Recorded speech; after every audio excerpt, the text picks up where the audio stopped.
pessoal, eu sou Isabela Moreira, editora da revista Galileu. E eu sou Henrique Januário, editor assistente da Monet. E hoje a gente está aqui para falar sobre Robin Hood, A Origem, que estreia nos cinemas brasileiros nessa quinta, dia 29 de novembro. E temos muitas considerações. muitas considerações a fazer. Do que se trata esta maravilha? Então, é uma nova versão, né, de Robin Hood e basicamente ele tenta ser um pouco mais moderno, né? Então, você tem o Taron Egerton, que faz Kingsman, como Robin Hood. Ele é um conde, né, assim, meio... Um lorde. Um lorde, meio rico. E ele vive super bem até que ele é chamado pra guerra. E quando ele volta da guerra, todo mundo acha que ele morreu, mas quando ele volta, ele vê que a cidade em que ele morava e o povo que ele amava está sofrendo nas mãos ali dos xerifes e dos outros lords. Então, ele começa a treinar para ser o Robin Hood. Então, roubar dos ricos para enfim, alimentar e enobrecer os pobres. Temos muitas coisas. Sim, tem um mega plot envolvendo essa sanha dos nobres em tirar dinheiro dos pobres. Sim, e também tem uma tentativa de fazer o Robin Hood ser mais descolado. Então as cenas de ação são mais parecidas até com Kingsman, né, nesse sentido. Sim. Então o arco e flecha tá bem legal. As cenas de ação são muito interessantes. É o ponto alto do filme, né? As cenas de ação não tem o que falar, são irretocáveis. Eles tentam dar uma visão meio de game, né, pra essas cenas, aquela coisa do arco indo atrás, aquela câmera nervosa. Até trazer um pouco de humor também, né? Então, às vezes, você tá no meio de uma cena e aí o Robin Hood fala uma coisa meio engraçada. E, assim, o Taron Egerton tá muito bem, mas pra mim não funcionou, sabe? Eu não acho que seja necessariamente ele no papel, mas eu acho que, tipo, todas as ideias juntas elas não funcionaram. Nem o Jamie Foxx como Little John, que é uma pena, porque eles vendem o filme como se o Jamie Foxx fosse, né, tipo, pra aparecer muito. E, na real, eu acho que ele é muito mal explorado, assim. Sim, é super mal explorado. Ele tem muita presença de cena. Ele aparece pouco, mas aparece muito bem, né? Quando ele aparece, ele é muito marcante, né? Ele mostra porque ele ganhou Oscar, enfim, porque ele é um grande ator. O Taron Egerton, realmente, acho que falta um pouco ali de... Não sei se ele parece um pouco juvenil pro papel.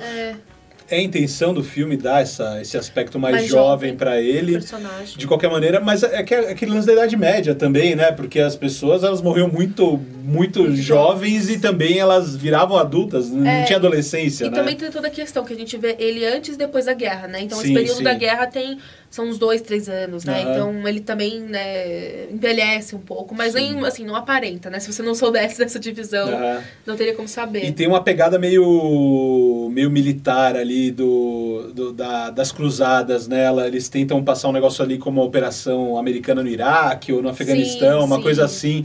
Os uniformes remetem muito aos uniformes, aquela cor meio bege, meio cru, né? Sim. Então não parece, não é um cara com cota de aço. Não, é menos Game of Thrones. Total. É um negócio bem moderno, até no visual, assim. Você vê ali um figurino mais medieval, mas tem muita modernidade. Até ali, né? Teve uma hora que a gente tem uma personagem, né, que é a Marian. Marian, que é a mocinha, né, enfim, a namorada do Robin Hood.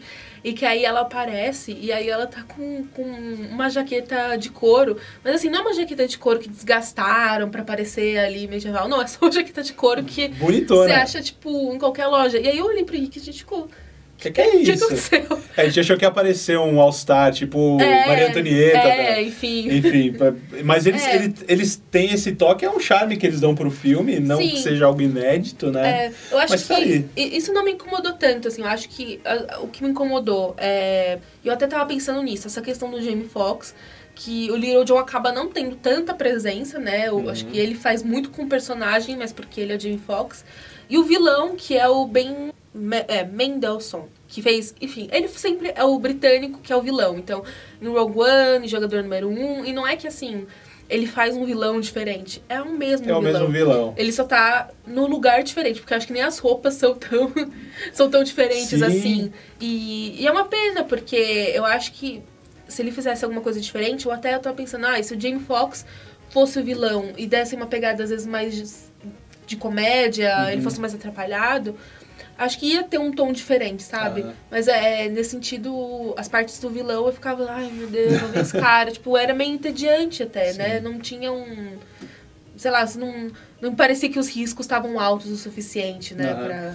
O lance do Jamie Foxx não ser o vilão talvez se explique por ele ser um Moro, árabe, né? Então colocar um cara negro, um cara árabe como vilão, daí acho que seria desandar muito o caldo. Mas eu digo, mas assim, ele é árabe no contexto do filme, ele poderia ser o vilão também no contexto. Mas acho que é mais pela falta de ineditismo, assim, do Ben, que ele repete ali, o vilão de Rogue One, ele tem um sobretudo que lembra muito alguns figurinos que ele usou. E a mesma coisa de jogador número 1, assim, ele tá igualzinho o Sorrento que ele interpretou. Sim. E aí é isso, assim, e como é uma parte muito importante do filme, né, toda a briga com o vilão, com a nobreza da cidade, acaba ficando um pouco chato, assim. Acho que isso atrapalha muito, né, o desandar do filme. Sim. Bom, essa não é a primeira adaptação de Robin Hood. Provavelmente não será a última. Essa ela tá distante há 8 anos da adaptação do Ridley Scott, estrelada pelo Russell Crowe. Sim.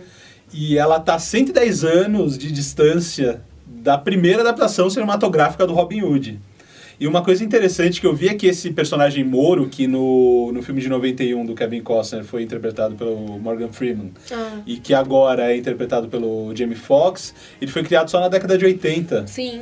Engraçado, né? Porque essa é uma lenda, acho que remonta, sei lá, ao século XVII, talvez, né? Sim. E que ela tá muito presente aí, talvez é um dos maiores heróis, apesar de ser uma lenda, não tem nada documentado sobre Robin Hood, é um dos principais heróis da Inglaterra e uma das histórias mais famosas do mundo, né? Sim, porque ele incorpora muito da própria da história em si, né? Então, acho que acaba ficando muito no imaginário, assim. É super possível que tenha algo parecido e que tenham transformado, né? Na história. Pode ser até reunião de várias figuras da história, que isso existe muito, né? Alguns mitos que reúnem histórias de várias outras figuras, né? Sim, exatamente. E aí também, uma coisa, enfim, pra quem tiver interesse no filme, também tem o Jamie Dornan, de 50 Tons de Cinza. Sim. Eu achei interessante, eu não conheço muito da carreira dele, então eu achei interessante ele naquele personagem. Apesar de não gostar tanto da direção em que o personagem foi depois. Mas tem ele, o Taron Egerton tá bem. Tá bem. E o Jamie Foxx também, acho. E aí, Helson, que faz a Marion. Eu gostei bastante dela, eu não conhecia o trabalho dela. Também não. E a direção é do Otto Bathurst. Isso. Que ele é o diretor do primeiro episódio de Black Mirror. Sim. Que é aquele que deu todo sucesso pra série, né? Que é chocante, que é do primeiro-ministro que precisa fazer um sacrifício pra salvar a princesa, né? Sim. Então, tem um conjunto bem promissor, enfim, a execução aí a gente deixa pra quem assistir. Só uma última coisa que também me incomodou um pouco, que eu esqueci de comentar, às vezes o filme era muito escuro e algumas cenas muito longas, que não precisava ser. Acho que talvez se fosse um pouquinho mais ágil, faria mais sentido com o que eles estavam, sabe? Ele tem essas coisas de contemplação, de explicar algumas coisas demais e colocar muita ação. Então esse choque de velocidades, assim, pode causar... Pode atrapalhar para algumas pessoas, né? Sim, mas assim, eu acho que as cenas de ação são muito boas e essas partes de tentar explicar as coisas, eu acho que falta um pouco de ação, não de ação, mas de ser um pouco mais rápido, mais dinâmico. E talvez usar um pouco dessa ação para explicar as coisas, sei lá, assim como em 12 Homens e um Segredo, 8 Mulheres e um Segredo, aquela coisa mais dinâmica que mostra, que explica um pouco da trama, mas de um jeito... Conforme as coisas já estão acontecendo, exatamente, mas e não deixa a peteca cair, né? Sim. Deixa a coisa num ritmo bom. Tem esse desnível aí entre essas partes. Sim, mas fica aí a dica, Robin Hood, A Origem, estreia no dia 29 de novembro e a gente se vê na próxima. Valeu.